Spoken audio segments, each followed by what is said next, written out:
From Micah's prophecies, we are able to determine from where the Antichrist will arise to power and when he will come against Israel during the time of the end. The prophets of Nahum and Zephaniah also prophesied regarding the time of the end, the coming day of the Lord, and the Antichrist, and they also referred to him as the Assyrian. Now we will examine one of Micah's prophecies to determine where God is indicating the Antichrist will come from. The prophet Micah tells us about the Antichrist, and where he will be from, and when he will attack Israel. But we must remember to read the Bible and the Old Testament prophets for much more information about the time of the end and God's coming kingdom on earth. God said he does nothing without telling his prophets what he has planned, and they have written it all down for us to read. The Old Testament prophets wrote more about the time of the end and the coming kingdom than did the New Testament prophets. So let's read in Micah where God says the Antichrist comes from. Israel will be abandoned until the time she who is in labor gives birth, and the rest of her brothers return to join the Israelites. This is the restoration. He, this is God, will shepherd his flock, and they will live securely, and he will be their peace. He will deliver them from the Assyrian when he invades their land.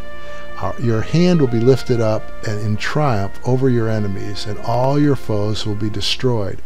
In that day, declares the Lord, I will take vengeance and anger upon the nations. Therefore Israel will be abandoned until the time when she who is in labor gives birth. This is an indication that we're in the time approaching the end, when Israel again becomes a nation after she was abandoned for more than 1800 years. Israel is now a nation in her land.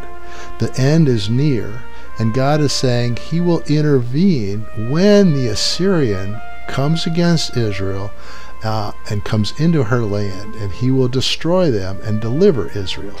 So clearly God will deliver Israel from the Assyrian. And we find this because we know it's when Israel is restored, which she already has been in 1948 as a nation, that this is the time of the end. And it also refers to here as we read, your hand will be lifted up in triumph over your enemies, and all your foes will be destroyed in that day. That's a reference to the day of the Lord, declares the Lord. And I will take vengeance and anger and wrath upon the nations. The final battle.